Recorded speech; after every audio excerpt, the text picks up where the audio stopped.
നമസ്കാരം. സ്പോട്ട് ലൈവിലേക്ക് സ്വാഗതം. ജെൻസി തലമുറയെ ഇപ്പോൾ ഏറ്റവും കൂടുതൽ സ്വാധീനിക്കുന്നത് കൊറിയൻ സിനിമകളും ഗെയിമുകളും സംഗീതവും ഒക്കെയാണ്. സ്കൂൾ കുട്ടികൾ മുതൽ കൗമാരക്കാർ വരെയും ഡ്രാമയ്ക്കും ഫുഡിനും അടിമകളായി മാറുന്ന കാഴ്ച.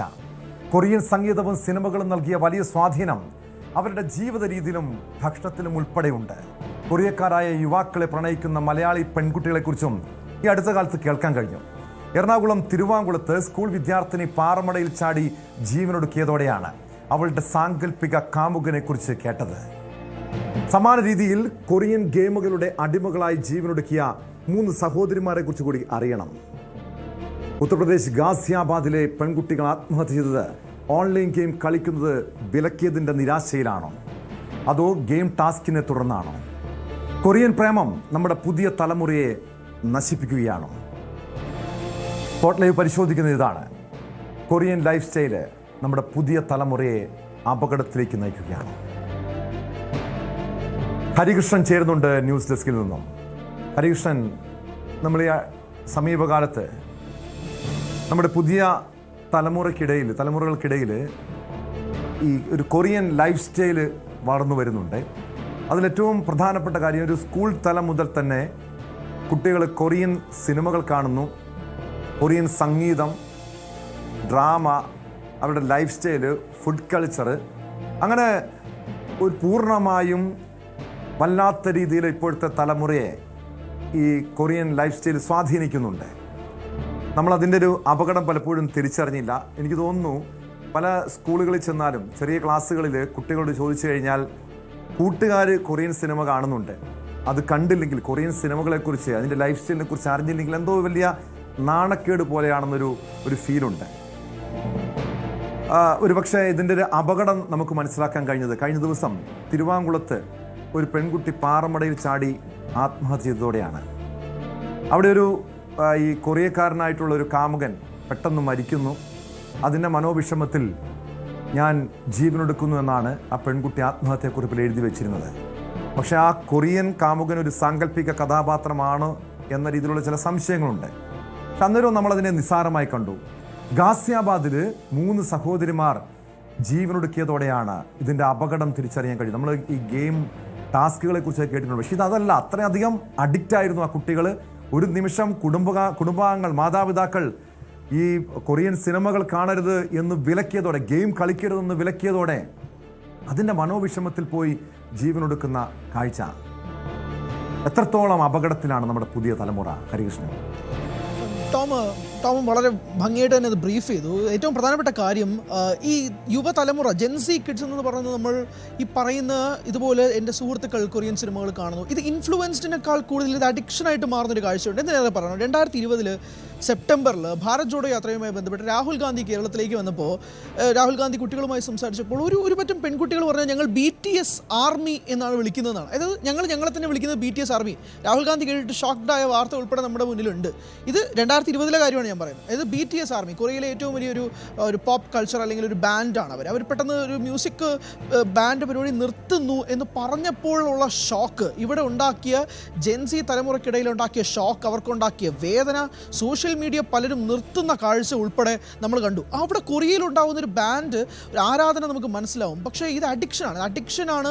അവരുടെ ഓരോ ക്യാരക്ടേഴ്സ്, ഓരോ ബാൻഡിൽ പെർഫോം ചെയ്യുന്ന ഓരോ ആളുകളെ അത്രയ്ക്ക് അങ്ങ് ആരാധിക്കുന്നതിനേക്കാളുപരി ഇത് ജീവിതത്തിൻ്റെ ഒരു ഭാഗമാണെന്ന് ചിന്തിക്കുന്ന ഒരു പറ്റം യുവാക്കൾ അല്ലെങ്കിൽ ജെൻസിയിൽ തലമുറയിൽ തന്നെ നമ്മുടെ ചുറ്റും ഉണ്ടായിട്ടുള്ള ഒരു കാഴ്ചയും നമ്മൾ കണ്ടിട്ടുള്ളതാണ്. പിന്നീട് ഈ BTS ആർമി വീണ്ടും തിരികെ വരിക എന്നുള്ള വാർത്തയും അതുപോലെ ആഘോഷിച്ച ഒരു തലമുറ തന്നെയാണ് നമ്മുടെ ചുറ്റുമുള്ളത്.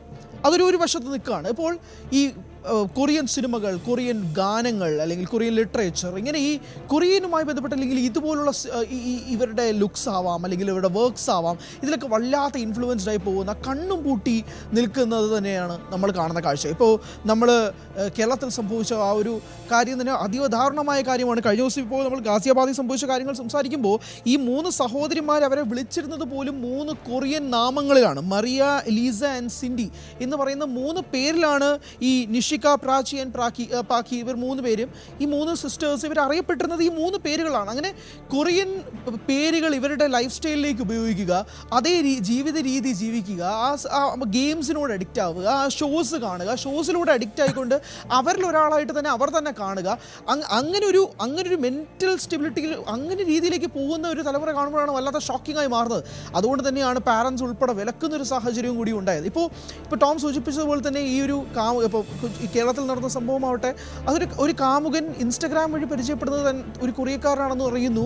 എന്നാൽ ആ വ്യക്തി മരണപ്പെട്ടു എന്ന് വാർത്ത അറിയുന്നു. ഇത് ഒരു സാങ്കല്പിക കഥാപാത്രമാണെന്നാണ് ഇപ്പോഴും അറിയേണ്ടത്. അതിൻ്റെ കൂടുതൽ ഡീറ്റെയിൽസിലേക്ക് പോകേണ്ടതുണ്ട്. പക്ഷേ എന്നാൽ പോലും അതിൻ്റെ പേരിൽ ആത്മഹത്യ ചെയ്യുക, ഒരു ആത്മഹത്യാക്കുറിപ്പ് 4 പേജ് 6 പേജോളമുള്ള ആത്മഹത്യാക്കുറിപ്പ് എഴുതി വെച്ച് മരിക്കുക എന്ന് പറയുന്നതൊക്കെ വല്ലാത്ത ഷോക്കിംഗ് ആണ്. അത് ഇന്നത്തെ തലമുറയ്ക്ക് സംഭവിക്കുന്നതാവട്ടെ, അത് വെറും നമ്മൾ ഇൻഫ്ലുവൻസ്ഡ് എന്ന് പറയാൻ പറ്റത്തില്ല.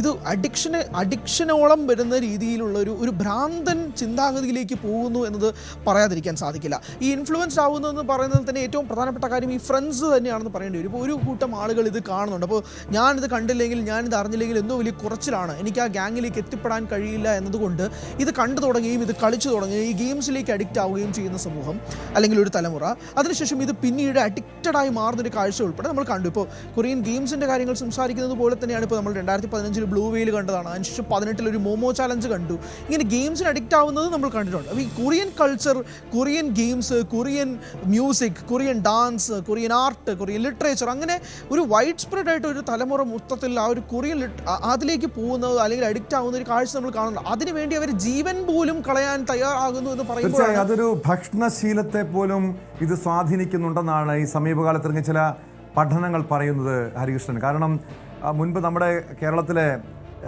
ഓരോ റെസ്റ്റോറൻറ്റുകളിലേക്ക് ചെന്ന് കഴിഞ്ഞാലും ചൈനീസ് ഫുഡിനോടായിരുന്നു പുതിയ തലമുറയ്ക്ക് ഭ്രമമെങ്കിൽ ഇപ്പോൾ കൊറിയൻ ഒരു ഫുഡ് കൾച്ചർ പോലും വരുന്നുണ്ട്. ചോപ്പ് സ്റ്റിക്ക് ഉപയോഗിച്ച് ഭക്ഷണം കഴിക്കുക, അതൊക്കെ അതിനെ ആ ഒരു രീതിയിലേക്ക് നമ്മുടെ പുതിയ തലമുറ അത്രയധികം ഈ കൊറിയൻ ജീവിത രീതി സ്വാധീനിക്കുന്നുണ്ട്. അത് ഈ സിനിമകളും ഇതുപോലുള്ള സംഗീതവും ഒക്കെയാണ് ഇതിന് പിന്നിൽ എന്ന് തന്നെ കരുതേണ്ടതല്ലേ? കാരണം ഞാൻ ഇഷ്ടപ്പെടുന്ന അല്ലെങ്കിൽ കൊറിയയിൽ ഇപ്പോൾ ഞാൻ പറഞ്ഞ പോലെ ഇപ്പോൾ BTS ആർമി അങ്ങ് സ്വയം വിളിച്ച് നടക്കുന്ന എത്രയോ ജെൻസി കുട്ടികളുണ്ടെന്നറിയോ. അവർ തന്നെ വിളിക്കുന്നത് BTS ആർമി എന്നുള്ളതാണ്. ഞങ്ങൾ അവരുടെ ആരാധകരാണ്. ആരാധകരെന്ന് പറയുന്നതിനേക്കാളുപരി അവരുടെ കൾച്ചർ, അവരെന്തൊക്കെയാണോ ചെയ്യുന്നത്, അവരുടെ ലൈഫ് സ്റ്റൈൽ എന്തൊക്കെയാണോ അവർ ചെയ്യുന്നത്, അവർ ആഹാരം കഴിക്കുന്നത് ഈ ചോപ്സ്റ്റിക്ക് ഉപയോഗിച്ചാണോ, അല്ലെങ്കിൽ അവർ ഏതൊക്കെ ഫുഡാണ് കഴിക്കുന്നത്, അത് ഞാൻ എൻ്റെ ജീവിതത്തിൻ്റെ ഭാഗമാക്കുന്നു എന്ന് പറയുന്ന ഒരു ഭ്രാന്തമായ അഡിക്ഷനിലേക്ക് പോകുന്ന ഒരു ജെൻസി തലമുറ നമുക്ക് കാണാൻ സാധിക്കും. ഞാൻ BTS ആർമിയുടെ കാര്യം മാത്രമല്ല പറയുന്നത്. ഇപ്പോൾ ഒരു സിനിമയാവട്ടെ അല്ലെങ്കിൽ പാട്ടാവട്ടെ, അവർ നടക്കുന്നത് പോലെ നടക്കുക. ഇപ്പോൾ അവർ സ്റ്റഡ് യൂസ് ചെയ്തിട്ടുണ്ടെങ്കിൽ അതാവുക, അല്ലെങ്കിൽ അവരുടെ രീതിയിൽ അവരുടെ ഹെയർ സ്റ്റൈൽ ആയിക്കോട്ടെ അത് മിമിക് ചെയ്യുക. ഇതേ രീതിയിൽ പോകുന്ന ജെൻസി തലമുറ ഇന്ന് നമ്മുടെ ചുറ്റുമുണ്ട്. ഇത് അപകടകരമാണ് എന്നത് പറയാതിരിക്കാൻ സാധിക്കില്ല. കാരണം ജീവൻ എടുക്കുന്ന രീതിയിലേക്ക് കൊല്ലും കാര്യങ്ങൾ മാറുന്നു. സ്വന്തം മാതാപിതാക്കൾ പറയുന്നത് അനുസരിക്കാതെ വരുന്നു. അവരവരുടെ രീതിയിൽ പോകുന്നു.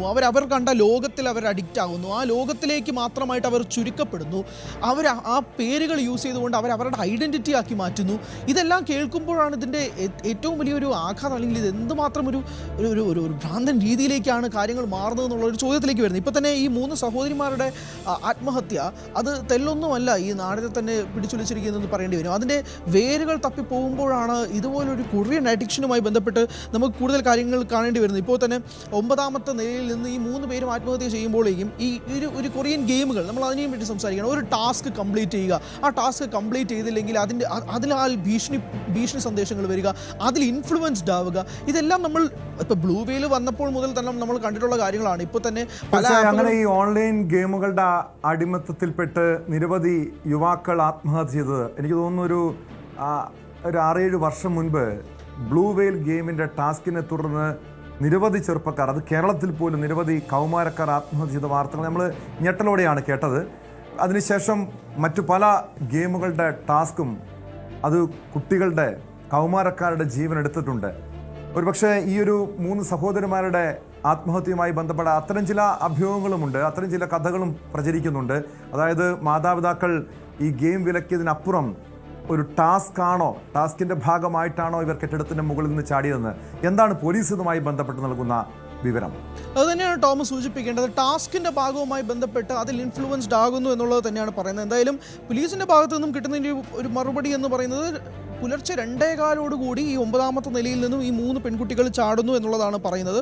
അതിനുശേഷം ഒരു ഹോസ്പിറ്റലിലേക്ക് കൊണ്ടുപോയെങ്കിൽ പോലും പിന്നെ മരണം സംഭവിക്കുക എന്നത് ഡോക്ടർമാർ തന്നെ അവിടെ പറയുന്ന ഒരു സ്ഥിതിവിശേഷം കൂടി ഉണ്ടാകുന്നുണ്ട്. പക്ഷേ ഈ ഗെയിം അഡിക്ഷൻ, അത് തന്നെയാണ് പോലീസും സൂചിപ്പിക്കുന്നത്. ഈ ഗെയിം അഡിക്ഷനുമായി ബന്ധപ്പെട്ട് ഒരു ടാസ്ക് ലെവൽ ഏകദേശം ഒരു 50 ടാസ്കുകൾ ഉണ്ടാവും. ആ ടാസ്കുമായി ബന്ധപ്പെട്ടത് കംപ്ലീറ്റ് ചെയ്യുക, അല്ലെങ്കിൽ അതുമായി ബന്ധപ്പെട്ടുള്ള പ്രത്യാഘാതങ്ങൾ നിങ്ങൾ അനുഭവിക്കേണ്ടി വരുമെന്നുള്ള ഭീഷണി ഇത് നമ്മൾ ബ്ലൂ വെയിലും കണ്ടതാണ്. അതിനുശേഷം ഗെയിമുകൾ പലതും നിരോധിക്കപ്പെടുന്ന കാഴ്ച ഇവിടെ തന്നെ ഉണ്ടായിട്ടുണ്ട്. ഇപ്പോൾ ഏറ്റവും കൂടുതൽ ഇൻഫ്ലുവൻസ്ഡ് ആയിട്ടൊരു ഗെയിം പബ്ജി ആയിരിക്കാം. അപ്പോൾ ആ പബ്ജി പിന്നീട് നിരോധിക്കുന്ന ഒരു കാഴ്ചയുണ്ട്. അങ്ങനെ ഈ ഗെയിം അഡിക്ഷൻ എന്നത് കൊറിയയുമായി ബന്ധപ്പെട്ട് പറയുന്നതല്ല, ബട്ട് ഈ ഗെയിം അഡിക്ഷൻ എന്തുമാണ് ഇതിൽ ഇൻഫ്ലുവൻസ്ഡ് ആവുന്ന ആളുകൾ, അല്ലെങ്കിൽ ചെറുപ്പക്കാർ, അല്ലെങ്കിൽ ജെൻസി തലമുറ എന്നത് തന്നെ പറയേണ്ടി വരും. കാരണം ആ ടാസ്ക് കംപ്ലീറ്റ് ചെയ്യുക എന്നത് എന്തോ വലിയൊരു സാറ്റിസ്ഫാക്ഷനാണ്. അതിനേക്കാൾ ഉപരി ഒരു ഭീഷണിയും കൂടി ആയിരിക്കാം. അത് ബ്ലൂ വെയിൽ നമ്മൾ കണ്ടതാണ്. ഇതും അതുപോലെ ഒരു ഗെയിം അഡിക്ഷനാണ്. അതിനിടയിൽ ഒരു മോമോ ചാലഞ്ച് എന്ന് പറയുന്ന ഒരു ഗെയിം. തീർച്ചയായും അതാണ് അതിൻ്റെ ഒരു അപകടം. ഹരികൃഷ്ണനാണ് വിവരങ്ങൾ നൽകിയത്. ഡോക്ടർ എൽസി ഉമ്മൻ, മനഃശാസ്ത്രജ്ഞ കൂടി നമുക്കിപ്പം ചേരുന്നുണ്ട്. ഡോക്ടർ എൽസി ഉമ്മൻ, ഞങ്ങളിപ്പോൾ ചർച്ച ചെയ്തുകൊണ്ടിരുന്നത് കഴിഞ്ഞ ദിവസങ്ങളിൽ നമ്മൾ കേട്ട 2 ഞെട്ടിപ്പിക്കുന്ന വാർത്തകളാണ്. ഗാസിയാബാദിലെ സഹോദരിമാരുടെ ആത്മഹത്യ, അതോടൊപ്പം തിരുവാങ്കുളത്ത് ഒരു പെൺകുട്ടി പാറമടയിൽ നിന്നും ചാടി ജീവനൊടുക്കിയ സംഭവം. ഒരുപക്ഷെ താങ്കളുടെ അടുത്ത് ഇതുപോലെ നിരവധി മാതാപിതാക്കൾ മക്കളെയുമായി വരുന്നുണ്ടാകാം. ഓൺലൈൻ ഗെയിമിൻ്റെ അടിമത്തത്തിൽപ്പെട്ട് ജീവിതം തകരുന്ന കുട്ടികൾ, അവരുടെ ഒരു ഭാവി പോലും വലിയ അപകടത്തിലാണ്. പക്ഷെ അതിൻ്റെ ഒരു എത്രത്തോളം ദുരന്തത്തിലാണ് അല്ലെങ്കിൽ അപകടത്തിലേക്കാണ് നമ്മുടെ പുതിയ തലമുറ പോകുന്നതെന്നാണ് ഈ 2 സംഭവങ്ങൾ നമ്മളെ ഓർമ്മപ്പെടുത്തുന്നത്. ഇതുപോലെ ഈ കൊറിയൻ ഗെയിമുകളുടെ അല്ലെങ്കിൽ കൊറിയൻ ലൈഫ് സ്റ്റൈലിൻ്റെ അടിമത്തത്തിൽപ്പെട്ട ഏതെങ്കിലും കുട്ടികളെ അങ്ങയുടെ അടുത്തേക്ക് ഏതെങ്കിലും മാതാപിതാക്കൾ എത്തിച്ചിട്ടുണ്ടോ? എത്രത്തോളം അപകടകരമായിട്ടുള്ളൊരു അവസ്ഥയിലാണ് നമ്മുടെ പുതിയ തലമുറ ഇപ്പോൾ നിൽക്കുന്നത്? ഡോക്ടർ എൽസി ഉമ്മൻ. തീർച്ചയായിട്ടും കൊറിയൻ ഗെയിംസിന് അടിമപ്പെട്ടവരെ എൻ്റെ അടുത്ത് കൊണ്ടുവന്നിട്ടുണ്ട്. അത് തന്നെയല്ല, വെബ് സീരീസ്, കൊറിയൻ സീരീസ് ഉണ്ട്. അപ്പോൾ ആ തരത്തിൽ എല്ലാ ദിവസവും കാണാൻ വ്യഗ്രത ഉള്ള കുട്ടികളെ കൊണ്ടുവന്ന് ഞാൻ തീർച്ചയായിട്ടും ഓർക്കുന്നുണ്ട്. ഈ കൊറിയൻ ഗെയിംസ്, അത് ഇന്ന ഗെയിമെന്ന് നമുക്ക് പറയാൻ പറ്റത്തില്ല. ഏത് ഗെയിം ആണെന്നുണ്ടെങ്കിലും റിപ്പീറ്റഡ് ആയിട്ട് ആവർത്തിച്ച് കളിക്കാൻ, അത് ഉറക്കവും ഉപേക്ഷിച്ച്, ഭക്ഷണവും ഉപേക്ഷിച്ച്, അവരുടെ ദിനചര്യകളെ ഉപേക്ഷിച്ച്, സ്കൂളിൽ പോകുന്നതും എല്ലാം ഉപേക്ഷിച്ച്, പഠിത്തവും പുറകോട്ടായി ആ തരത്തിൽ ഏത് ഗെയിമിൽ വ്യാപൃതരായാലും അതിന്റെ അർത്ഥം ആ കുട്ടി ആ ഗെയിമിനോട് അഡിക്റ്റഡ് ആണ് എന്ന് തന്നെയാണ്.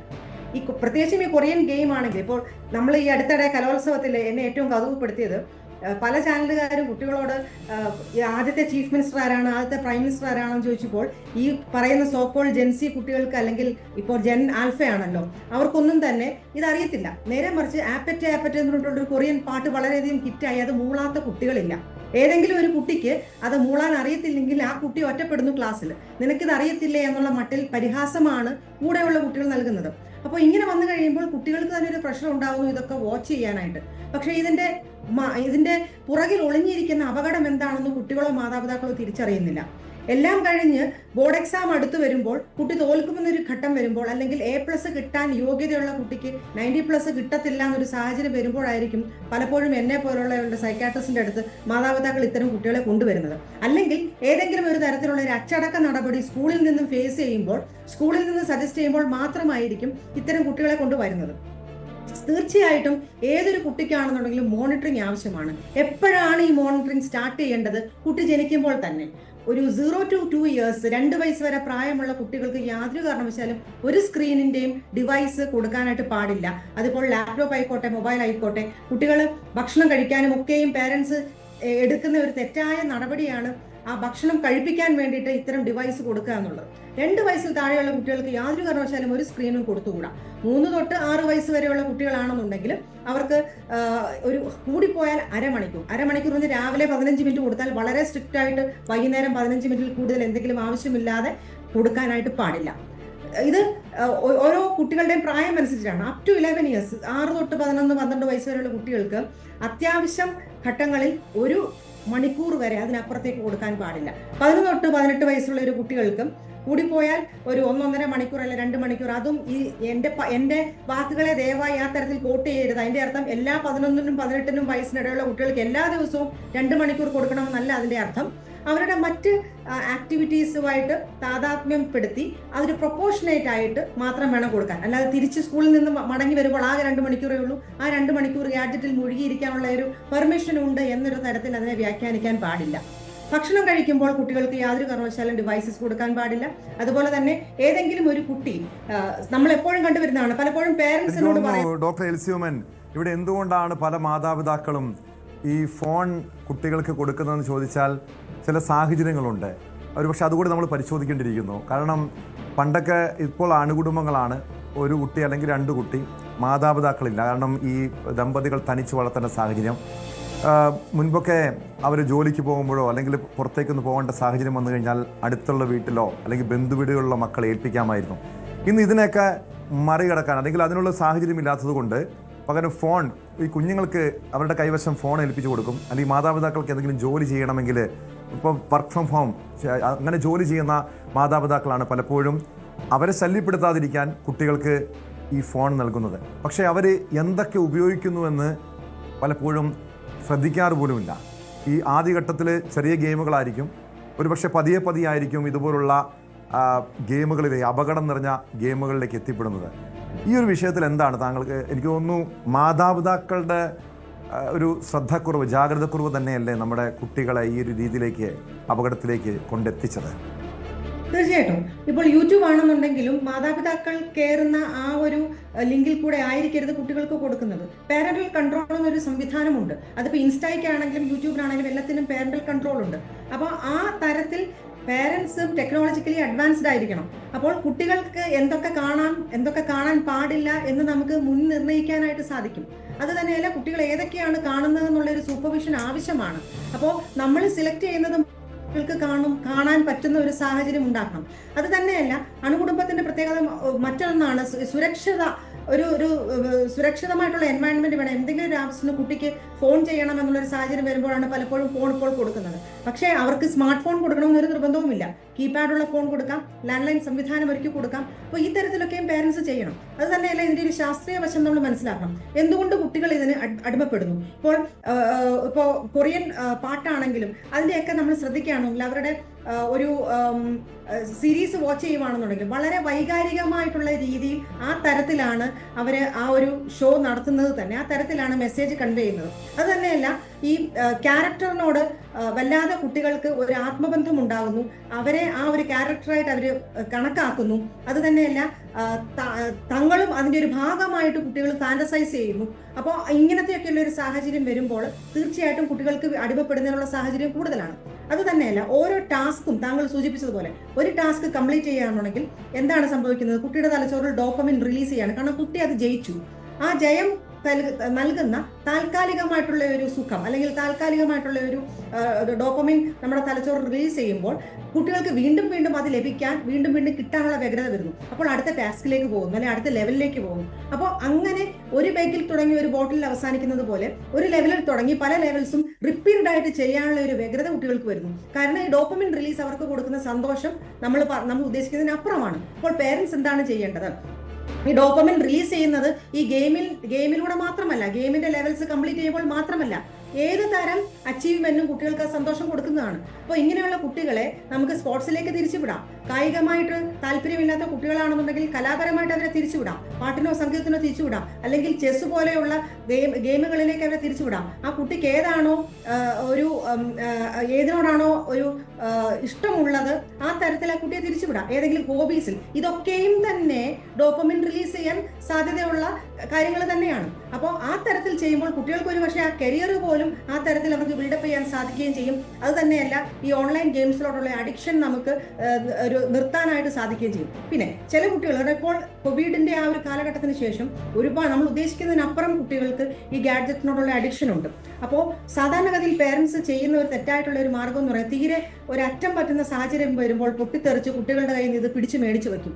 ആ ഒരു രീതിയും ശരിയല്ല. കാരണം ഇത്രയും അഡിക്ഷൻ വന്നിട്ട് ഇപ്പോൾ മദ്യപിക്കുന്ന ആളിന് വിഡ്രോവൽ സിംറ്റംസ് വരുന്നത് പോലെ ഇത് പൊടുന്നനവേ ഇത് പെട്ടെന്ന് പിടിച്ചു മാറ്റി കഴിയുമ്പോൾ ഈ കുട്ടികൾക്ക് വിഡ്രോവൽ സിംറ്റംസ് ഉണ്ടാകുന്നു.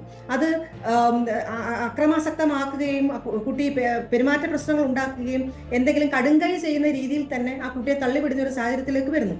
അപ്പൊ അങ്ങനെയുള്ള കുട്ടികൾ ഉണ്ടെന്നുണ്ടെങ്കിൽ തീർച്ചയായിട്ടും മനോരോഗ വിദഗ്ധരുടെ സേവനം തേടേണ്ടത് ആവശ്യമാണ്.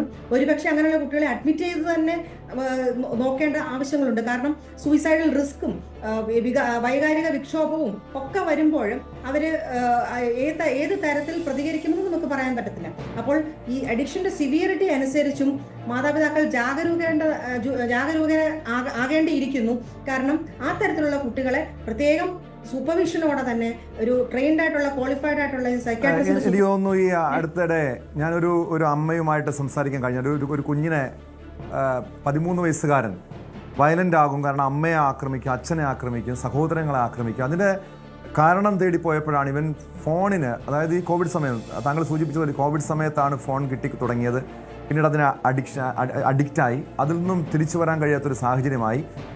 പക്ഷെ അവരുടെ ഒരു നാണക്കേട്, കാരണം ഒരു മനഃശാസ്ത്രജ്ഞൻ്റെ അല്ലെങ്കിൽ മനഃശാസ്ത്രജ്ഞൻ്റെ അടുത്ത് കൊണ്ടുപോയാൽ ആളുകൾ എന്ത് കരുതുമെന്നൊക്കെയാണ്. പക്ഷേ ഇതൊരു പല രീതിയിലുള്ള ഏതൊക്കെ രീതിയിലുള്ള ബുദ്ധിമുട്ടായിരിക്കും ഉണ്ടാവുക. ഇങ്ങനെ അക്രമാസക്തരാകുക, അല്ലെങ്കിൽ പഠനത്തിൽ നിന്നും പിന്നോട്ട് പോവുക. ചില കുട്ടികൾ ഹൈപ്പർ ആക്റ്റീവ് ആകുന്നവരുണ്ട്. ഏതൊക്കെ രീതിയിലാണ് കുട്ടികളിൽ ഇതിൻ്റെ ഒരു അപകടം അത് അവർ പ്രകടിപ്പിക്കുന്നത്? ഈ സ്വഭാവ വൈകൃതങ്ങൾ എങ്ങനെയൊക്കെ ആയിരിക്കും പ്രകടിപ്പിക്കുന്നത് ഇതിൻ്റെ അടിമകളായ കുട്ടികൾ? തുടക്കത്തിൽ കുട്ടികൾ ബാർഗെയിൻ ചെയ്ത് തുടങ്ങും. അതായത് ഫോൺ ഒരു അരമണിക്കൂർ തരാമെങ്കിൽ 1 മണിക്കൂർ തരാമെങ്കിൽ ഞാൻ പഠിക്കാം. ആ ഒരു ബാർഗെയിനിങ്ങിൽ പേരൻസ് വീണു പോകും. അപ്പോൾ കുട്ടികളെ വിശ്വസിച്ച് അവർ ഫോൺ കൊടുക്കും. പക്ഷെ പിന്നീട് അവർക്ക് തിരിച്ചറിയും ഈ 1 മണിക്കൂർ കൊണ്ടൊന്നും അവർ നിർത്തത്തില്ല. അത് തന്നെയല്ല, അവർ വാക്ക് പറഞ്ഞതുപോലെ അവർ പഠിക്കത്തുമില്ല എന്നുള്ള ഒരു വളരെ സത്യാവസ്ഥയായിട്ടുള്ളൊരു കാര്യമാണ്. അപ്പോൾ ഇവിടെ പേരൻസിന് മേൽക്കൈ വരേണ്ട ഒരു സാഹചര്യമുണ്ട്. അപ്പോൾ തിരിച്ചവർക്ക് പറയാം, ഈ 2 മണിക്കൂർ പഠിച്ചാൽ 10 മിനിറ്റത്തേക്ക് തരാം. ആ തരത്തിൽ ഒരു എഗ്രിമെന്റിലേക്ക് വരാനായിട്ടുള്ള ഒരു ശ്രമം പേരൻസ് നടത്തണം. പക്ഷേ ഏതെങ്കിലും ഒരു തരത്തിൽ അഡിക്ഷൻ വന്ന കുട്ടികൾക്ക് അവർ പല രീതിയിൽ സ്വഭാവ വ്യതിയാനങ്ങൾ കാണിക്കും. ഏറ്റവും പ്രധാനമായിട്ട് നമ്മൾ ചിന്തിക്കേണ്ടത്, അവർ ഒറ്റയ്ക്ക് മുറിക്കകത്തുനിന്ന് അടച്ചിരിക്കുക, പേരൻസ് ഇല്ലാത്ത സ്ഥലത്ത് പോയി ഒഴിഞ്ഞിരിക്കുക, പഠനത്തിൽ വളരെയധികം പിന്നോക്കാവസ്ഥ കാണിക്കുക, രാത്രിയിൽ ഉറങ്ങാതെയും 2 മണിയും 3 മണി വരെ ഇരുന്ന് ഗാഡ്ജറ്റ് നോക്കിക്കൊണ്ടിരിക്കുക, ഹോംവർക്ക് ചെയ്യുകയാണെന്നുള്ള വ്യാജേനയിൽ അല്ലെങ്കിൽ ഓൺലൈനിൽ നോട്ട്സ് പഠിക്കുകയാണെന്നുള്ള വ്യാജേനയിൽ ആ സമയത്തും റീൽസും ഒക്കെ കണ്ടുകൊണ്ടിരിക്കുക, ഭക്ഷണം പോലും കഴിക്കാൻ വിസമ്മതിക്കുക, രാവിലെ വളരെയധികം താമസിച്ച് എഴുന്നേൽക്കുക, ഏതെങ്കിലും ഒരു കാരണവശാൽ ഫോൺ തരൂ എന്ന് പേരൻസ് ചോദിച്ചു കഴിഞ്ഞാൽ അപ്പോൾ അക്രമാസക്തരാകുക, ഈവൻ ഉപദ്രവിക്കാനും തള്ളിയിടാനും ഈ കരണത്ത് ഒരു അമ്മയുടെ മുഖത്ത് വരെ അടിച്ച ഇൻസിഡന്റ് എനിക്ക് കൃത്യമായിട്ട് അറിയാം. അപ്പൊ ആ തരത്തിൽ കുട്ടികൾ ബിഹേവ് ചെയ്യാൻ സാധ്യതയുണ്ട്. ആത്മഹത്യ ഭീഷണി മുഴക്കാൻ സാധ്യതയുണ്ട്. അത് തന്നെയല്ല, കൊന്നുകളയും എന്നുള്ള ഭീഷണി മുഴക്കാൻ സാധ്യതയുണ്ട്. ഈ തരത്തിലൊക്കെയും നമ്മൾ ചിന്തിക്കാൻ പോലും നമുക്ക് പറ്റാത്ത രീതിയിലുള്ള ബിഹേവിയറൽ ഇഷ്യൂസ് ഈ പറഞ്ഞ 11 വയസ്സുകാരനും 13 വയസ്സുകാരനും ഒക്കെയും ചെയ്യാൻ സാധ്യതയുണ്ട്. ഫോൺ കൊടുക്കാത്തതിന്റെ പേരിൽ അമ്മയുടെ ഷോളിൽ ബാത്റൂമിൽ പോയി തുണിയിടുന്ന ആ ഒരു കമ്പിയിൽ തൂങ്ങി മരിക്കാൻ ശ്രമിച്ച ഒരു കുട്ടിയെ എൻ്റെ അടുത്ത് കൊണ്ടുവന്ന് ഞാനിപ്പോൾ ഓർക്കുന്നു. അപ്പം അത് 13 വയസ്സ്, അന്ന് 11 വയസ്സായിരുന്നു ആ പയ്യന്. അപ്പം ആ തരത്തിലൊക്കെയും നമ്മൾ ഉദ്ദേശിക്കാത്ത രീതിയിൽ കൈവിട്ടു പോകുന്ന നിലയിൽ കുട്ടികൾ പെരുമാറാനുള്ള ഒരു സാധ്യതയുണ്ട്. അത് severe addiction, moderate to severe addiction ആണെങ്കിൽ. പക്ഷെ അത്രയും വരെ കൊണ്ടുപോകാതെ അതിനിപ്പുറം തന്നെ ഒരു കുട്ടി ജനിക്കുമ്പോൾ തന്നെ, ഇനിയുള്ള കാലം അങ്ങനെയാണ്, നമുക്ക് ടെക്നോളജി ഇല്ലാതെ ഒരു ജീവിതമില്ല, കുട്ടിക്കാണെന്നുണ്ടെങ്കിലും പേരൻസിനാണെന്നുണ്ടെങ്കിലും. അപ്പോൾ ജനിക്കുമ്പോൾ മുതൽ തന്നെ പാരൻസിനും ഒരു ഇൻസൈറ്റ് വേണം. ഈ തരത്തിൽ ഈ കുട്ടികളെ കൈകാര്യം ചെയ്തെങ്കിൽ മാത്രമേ ഇനിയുള്ള കാലത്ത് ഇത്തരം പ്രശ്നങ്ങളിൽ നിന്നും കുട്ടികളെ കരകയറ്റാൻ പറ്റുകയുള്ളൂ. പേരന്റിംഗ് സ്റ്റൈലിൽ വ്യത്യാസം വരുത്തേണ്ടത് ആവശ്യമാണ്. അപ്പൊ ഈ തരത്തിൽ സമഗ്രമായിട്ട് പോയെങ്കിൽ മാത്രമേ, അത് തന്നെയല്ല, ടീച്ചേഴ്സിന്റെ ഭാഗത്തും റോളുണ്ട്. പലപ്പോഴും ഞാൻ ശ്രദ്ധിച്ചിട്ടുണ്ട്, ഓൺലൈൻ ചെയ്യാൻ വാട്സാപ്പിൽ ഇഷ്ടം പോലെ നോട്ട്സ് കൊടുക്കുക, ഹോംവർക്ക് കൊടുക്കുക. അതിന്റെ ആവശ്യമില്ലല്ലോ.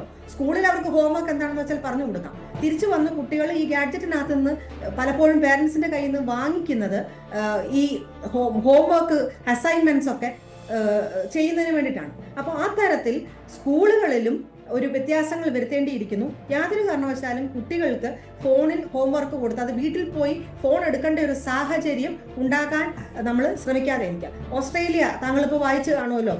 ഓസ്ട്രേലിയ 16 വയസ്സിന് താഴെയുള്ളവർക്ക് സോഷ്യൽ മീഡിയ ഉപയോഗിക്കുന്നതിന് അവർ നിയന്ത്രണം വരുത്തുന്ന ഒരു സാഹചര്യത്തിലേക്ക് അവർ എത്തിയിരിക്കുന്നു. അത് തന്നെ ഗോവയിലും അവര് അതിനെക്കുറിച്ച് ഇപ്പൊ പഠനം തുടങ്ങിയിരിക്കുന്നു. ഓസ്ട്രേലിയയിലെ അതേ രീതി തന്നെ അവലംബിക്കാനായിട്ട് അതിന്റെ രീതി എങ്ങനെ കൊണ്ടുപോകണമെന്ന രീതിയിൽ ഗോവയിലും പഠനം നടത്തുന്നു. അപ്പൊ ആ തരത്തിൽ നമ്മൾ ചിന്തിക്കേണ്ട ഒരു സമയം അതിക്രമിച്ചു. അപ്പൊ അങ്ങനെ ചെയ്തെങ്കിൽ മാത്രമേ നമുക്ക് ഈ സോഷ്യൽ മീഡിയ അഡിക്ഷൻ അല്ലെങ്കിൽ വീഡിയോ ഗെയിം അഡിക്ഷനിൽ നിന്നും കുട്ടികളെ മോചിപ്പിക്കാനായിട്ട് സാധ്യതയുള്ളൂ. യെസ്, വ്യക്തമാണ്. വളരെയധികം നന്ദി ഡോക്ടർ എൽസി ഉമ്മൻ. താങ്കൾ സൂചിപ്പിച്ച, താങ്കൾ ചൂണ്ടിക്കാണിച്ച ചില വിലപ്പെട്ട നിർദ്ദേശങ്ങളുണ്ട്. ഒരുപക്ഷെ ഈ കുട്ടികൾ ഫോൺ അഡിക്ഷനിലേക്ക് മാറുന്നു എന്ന് തിരിച്ചറിഞ്ഞു കഴിഞ്ഞാൽ, അവർ അക്രമാസക്തരാകുന്നു തിരിച്ചറിഞ്ഞു കഴിഞ്ഞാൽ ഉടൻ തന്നെ അതിനു വേണ്ടിയുള്ള ഒരു ചികിത്സയിലേക്ക് പോകണം. മാത്രമല്ല, മക്കളോട് കാര്യങ്ങളും പറഞ്ഞ് ബോധ്യപ്പെടുത്തേണ്ടത് ഒരു ചെറിയ താൽക്കാലികമായിട്ടുള്ളൊരു സന്തോഷത്തിന് വേണ്ടിയാണ് പലരും ഗെയിമുകളിലേക്ക് പോകുന്നത്. പക്ഷെ അതിന് പിന്നിൽ വലിയൊരു അപകടമുണ്ട്. ഈ സന്തോഷം ദുഃഖമായി മാറാൻ, ദുരന്തമായി മാറാൻ നിമിഷ നേരം മതി. പല മാതാപിതാക്കളും പരിശോധിക്കേണ്ടത്, നിങ്ങളുടെ മക്കൾ ഈ മൊബൈൽ ഫോണിന് അഡിക്റ്റ് ആണോ, അവർ സ്ഥിരമായി ഉപയോഗിക്കുന്നുണ്ടോ, അവർ ഏതൊക്കെ ഗെയിമുകളാണ് കളിക്കുന്നത്, അതൊക്കെ മാതാപിതാക്കൾ ശ്രദ്ധിക്കേണ്ടതാണ്. നിങ്ങളുടെ ശ്രദ്ധക്കുറവാണ് നമ്മുടെ കുഞ്ഞുങ്ങളെ ഇതുപോലുള്ള ചതിക്കൂടികളിലേക്ക്, ദുരന്തത്തിലേക്ക് തള്ളിവിടുന്നതെന്ന് തിരിച്ചറിയണം. സ്പോട്ട് ലൈവിലേക്ക് തിരികെ എത്താം. ഇടവേള.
മാവേലിക്കരയിൽ മദ്യലഹരിയിലുള്ള പോലീസുകാരന്റെ അപകടയാത്രയുടെ ദൃശ്യങ്ങളാണ് ഇപ്പോൾ കണ്ടത്. മാന്നാർ സ്റ്റേഷനിലെ ഉദ്യോഗസ്ഥനായ സ്വരാജാണ് ഔദ്യോഗിക വാഹനത്തിൽ അപകടകരമായി വാഹനം ഓടിച്ചത്. വിഷയത്തിൽ ആലപ്പുഴ ജില്ലാ പോലീസ് മേധാവി ചെങ്ങന്നൂർ ഡിവൈഎസ്പിയുടെ റിപ്പോർട്ട് തേടിയിട്ടുണ്ട്.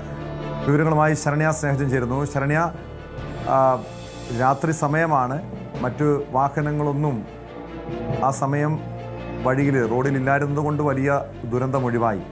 ഇതെന്നാണ് ഈ സംഭവം ഉണ്ടായത്? ഈ സ്വരാജ്, ഉദ്യോഗസ്ഥനായ സ്വരാജ് മാത്രമായിരുന്നോ പോലീസ് ജീപ്പിലുണ്ടായിരുന്നത്? ഈ വിഷയത്തിൽ ഇയാൾക്കെതിരെ നടപടി ഉണ്ടായിട്ടുണ്ടോ?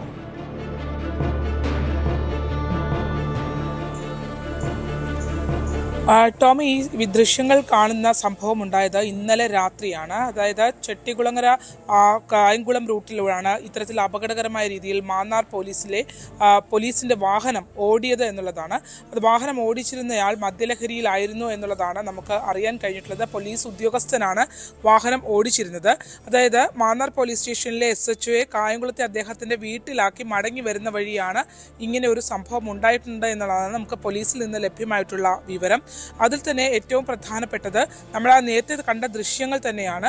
അതായത് ഈ മാവേലിക്കര ഭാഗത്തേക്ക് കേന്ദ്രീകരിച്ച് പോയ ഈ വണ്ടി റോഡിന്റെ മുഴുവൻ ഭാഗങ്ങളും ഉപയോഗിച്ച് യാത്ര ചെയ്യുന്നത്. അതായത് സിക്സാഗ് മോഷനിലാണ് ആ നിയന്ത്രണം വിട്ട പോലെ ആ വണ്ടി പോകുന്നത്. മാന്നാർ പോലീസ് സ്റ്റേഷനിലെ ജീപ്പാണ്. അകത്തിരുന്ന യൂണിഫോം ധരിച്ച് വാഹനം ഓടിച്ചത് അവിടുത്തെ പോലീസ് ഉദ്യോഗസ്ഥൻ കൂടിയാണ് എന്ന് പറയുമ്പോഴാണ് ഇതിൻ്റെ ഒരു ഗൗരവം വളരെയേറെ ആകുന്നത്. രാത്രി ആ വഴിയിൽ ആ റോഡിൽ അധികം ആളുകൾ ഇല്ലാതിരുന്നത് കൊണ്ട് മാത്രമാണ് വൻ അപകടങ്ങൾ ഒഴിവായത്. അല്ലെങ്കിൽ ഈ വാഹനം എവിടെയെങ്കിലും ഇടിച്ചു കയറുന്ന ഒരു സാഹചര്യം ഉണ്ടാകുമായിരുന്നു. ഈ സംഭവം ദൃശ്യങ്ങൾ ഷൂട്ട് ചെയ്യപ്പെടുന്നത് ഈ വാഹനത്തിന്റെ അലക്ഷ്യമായ പോക്ക് കണ്ട് ആ പരിസരത്തുള്ള ആളുകൾ, ആ റോഡിലുള്ള ആളുകൾ ശ്രദ്ധിച്ചതോടുകൂടിയാണ്, ഈ പോലീസ് ജീപ്പിന്റെ പോക്ക് ശ്രദ്ധിച്ചതോടുകൂടിയാണ് ഈ ദൃശ്യങ്ങൾ പകർത്തപ്പെടുന്നത്. തുടർന്ന് ഈ വാഹനത്തിന്റെ പോക്ക് കണ്ടപ്പോൾ ഇത് അപകടകരമായ അവസ്ഥയാണ് എന്ന് മനസ്സിലാക്കി പുറകെ ഇതിനെ പിന്തുടർന്ന് ചിലർ ദൃശ്യങ്ങൾ എടുക്കുകയായിരുന്നു. ആ ദൃശ്യങ്ങളാണ് ഇപ്പോൾ മാധ്യമങ്ങൾക്കടക്കം ലഭ്യമാവുകയും ചെയ്തിട്ടുള്ളത്. ഈ മാന്നാർ പോലീസ് സ്റ്റേഷനിലെ ഡ്രൈവർ സ്വരാജ് ആണ് ഇത്തരത്തിൽ വാഹനം ഓടിച്ചത് എന്നുള്ളതാണ് പോലീസിൽ നിന്നും തന്നെ നമുക്ക് ഇപ്പോൾ വിവരം ലഭിച്ചിട്ടുള്ളത്. ഈ വാഹനം ഓടിച്ച് ഇയാൾ ഒരു ഘട്ടം കഴിയുമ്പോൾ ഇയാളുടെ കയ്യിൽ നിന്നും വാഹനം ഓടിക്കാൻ കഴിയാത്തൊരു അവസ്ഥ വരികയും വാഹനം ഒരു സൈഡിലേക്ക് ഇയാൾ ഒതുക്കുകയുമാണ് ചെയ്തിട്ടുള്ളത്. അവിടെ നിന്നും ഛർദ്ദിച്ച ശേഷം, അതായത് വാഹനത്തിന് പുറത്തേക്ക് ഛർദ്ദിച്ച ശേഷം പിന്നീട് അയാൾ ആ വാഹനത്തിൽ തന്നെ ബോധരഹിതനായി കിടക്കുന്ന ദൃശ്യങ്ങളടക്കം ഇപ്പോൾ ദൃശ്യങ്ങളടക്കം ലഭ്യമാവുകയും ചെയ്തിട്ടുണ്ട്. അത്തരത്തിൽ പിന്നീട് അവിടെ ഉണ്ടായിരുന്ന തടിച്ചുകൂടിയ ആളുകൾ പോലീസിനെ വിവരം അറിയിച്ചതിനെ തുടർന്ന് പോലീസുകാർ അവിടെ എത്തിയാണ് ഇയാളുടെ വാഹനവും ഒപ്പം തന്നെ ഇയാളെയും അവിടെ നിന്ന് മാറ്റുന്നത്. ടോം, തീർച്ചയായും